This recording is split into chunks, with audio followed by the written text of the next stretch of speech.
Okay. Is it weird if I hold it like this? If you want to hold it, go ahead. I was thinking about being a mic duty. We're rolling. Okay. Hey, Jess and Steve. Hey, what's up, Germ? Not much. So, what do you both think? What are youth doing in the U.S. in an international space to lead on climate solutions? Well, I believe that being here present, representing frontline communities in the United States, I believe being here on behalf of the HBCU Climate Change Delegation is a step to show what youth are doing at historically black colleges and universities to advocate for climate justice policies to mitigate and help communities adapt to an already changing environment. So being here, raising the voices of frontline communities such as Pleasantville, the community that adopted me. It's on the east side of Houston. It's a frontline community, and so Pleasantville is advocating for just transition. They're advocating for clean energy, and they're asking for accountability from industries that border the Houston Ship Channel and as well as the Port of Houston. There's an expectation of increased container traffic, and so my role or my job as a future transportation planner is to advocate for clean and green logistics and asking for the International Maritime Organization to reduce bunker fuel consumption in the maritime supply chain. What about you, Jess?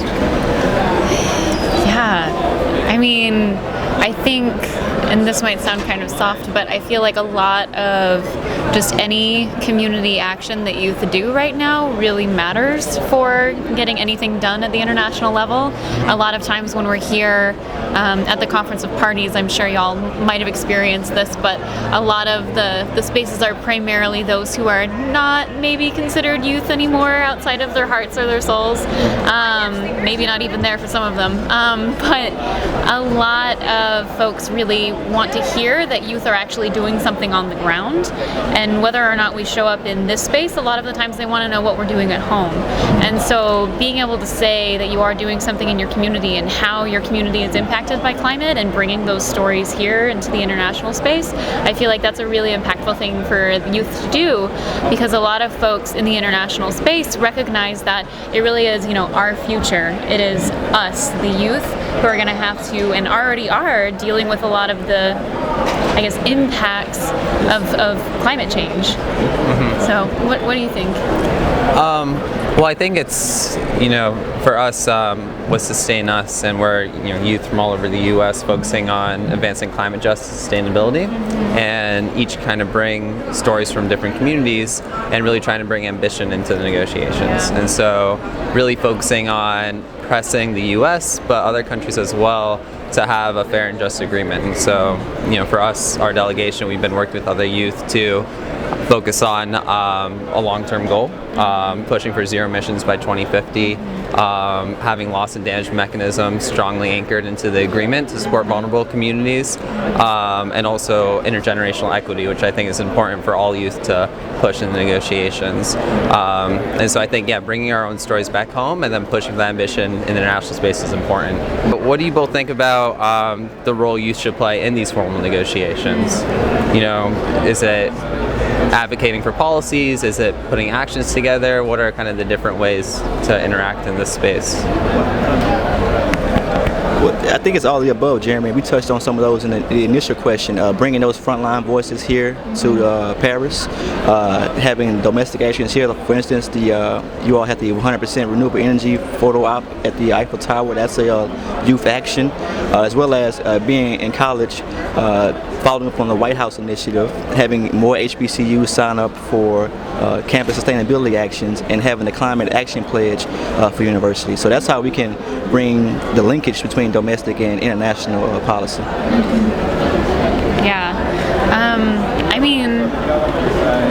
Having youth within the space, I think it's important for us to recognize that we do have a unique position, but also that we do need to be involved in the process, whether what that looks like for different individuals. I think maybe that's not necessarily the most important aspect of the question, but it's making sure that we elevate our issues at all of those different levels and use all of our different theories of change in order to put pressure on a whole myriad of decision makers, because the decision makers we're talking to think differently, and you have to appeal to them in different ways. So whether we're going to be sitting in on meetings or whether we're going to be out in the halls chanting or singing songs and, you know, touting banners like we tend to do a lot at home, I think both of those need to complement one another in order to be able to create the change we want to see within the text, which is ultimately, I think, why most of us are here, is we want to influence the policy,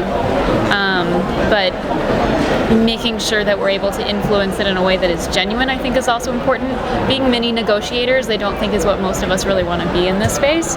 It's being genuinely young and bringing forward what we care the most about. Yeah, because we have the most at stake, and so I think we have the best ability, youth, you know, not just U.S. but all over, to be in a sense the most idealistic, be the most ambitious, pushing the farthest towards what we want to see our future be in these agreements, you know. And some, you know, that might be difficult in the actual negotiation setting, but I think getting that message out is really where our role is. Totally.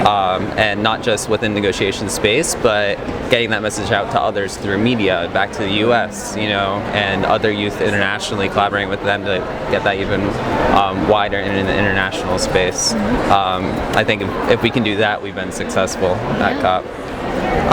And so, what are U.S. youth asking their government to do while here in Paris? You know, what are the Sierra Student Coalition and HBCU actually asking the U.S.? Well, we're asking for the U.S. to take a more aggressive and proactive role on climate change mitigation and adaptation. Being from a Gulf Coast community, we're looking at coastal infrastructure. Hurricane Ike damaged my university.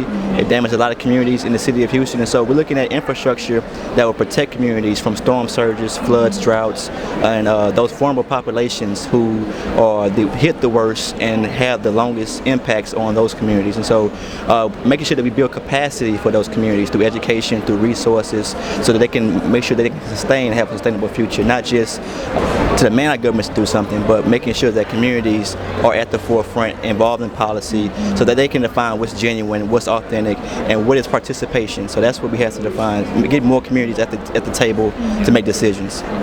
Yeah, definitely.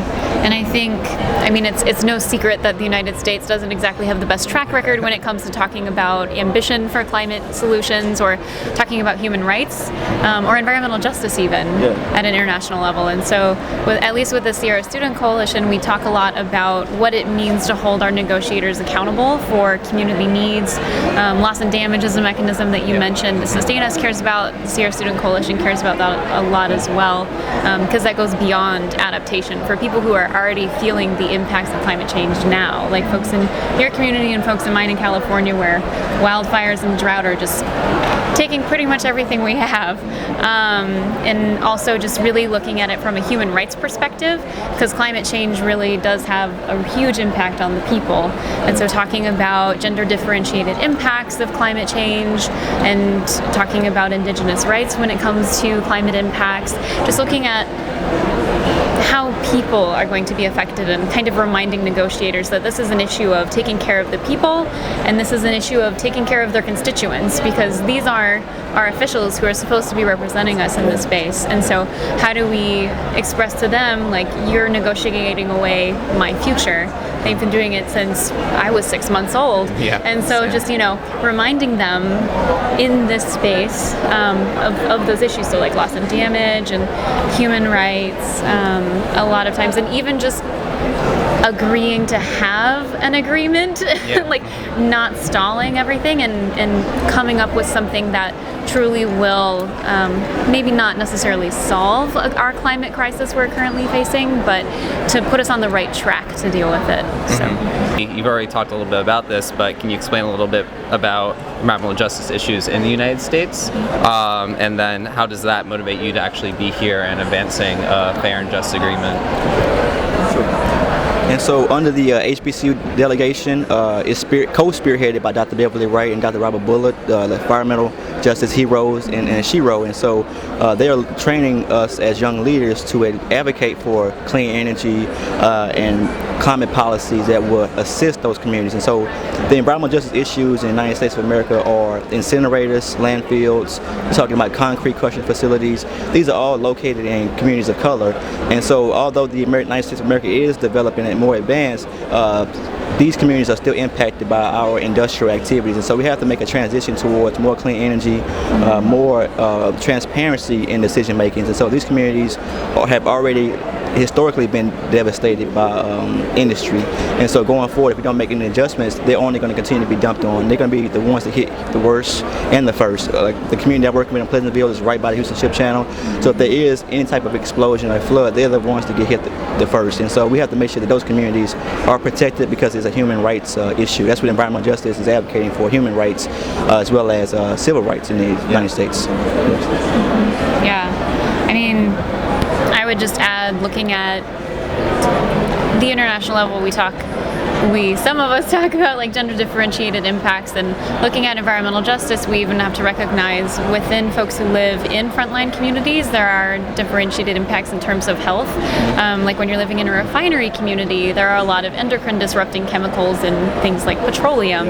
And so there's a high rate of breast cancer, birth defects, and just a whole bunch of maternal health issues as well. And so in the United States, there's even within conversations of justice in our communities, there's like that second layer of how multiple and varying identities impact people even differently. So, you know, bringing those conversations about like what gender justice also looks like for folks across the gender spectrum in climate conversations is something that is starting in the United States, I think, but hasn't maybe quite carried to the UN space as much. You mentioned something about the endocrine chemicals from refineries, and so there was a study that came out that said that if you're a Houston Ship Channel community and you live within a 2-mile radius of the Houston Ship Channel, if you're a child, your likelihood of catching childhood leukemia is 56% higher than the city's average. When we talk about climate change, there's a lot of talk about natural disasters and how that impacts communities. In the U.S., we talk about Katrina, Sandy, talking about the droughts in California. You know, I've heard this term unnatural disasters, you know, where really the reason it becomes a disaster isn't because there was a hurricane, but because of the social justice issues already existing within those communities of poverty and, you know, gender differentiation, and how that propagates actually the impact that climate change causes. And so being mindful of that as climate change continues and disasters become, you know, more frequent, really that it's not just climate change we need to solve, but all these social justice issues that you just mentioned that needs to be addressed as well. Definitely. So many more examples, but I think we could talk about this forever. I think we're all pretty passionate about environmental justice and climate justice, but I think that's what brings the three of us here to work on this. Exactly. 3 parts of America, we have one common goal, and that's a clean future and a healthy future for our communities. Yeah, I'd say that's a goal for all of us. No arguments there.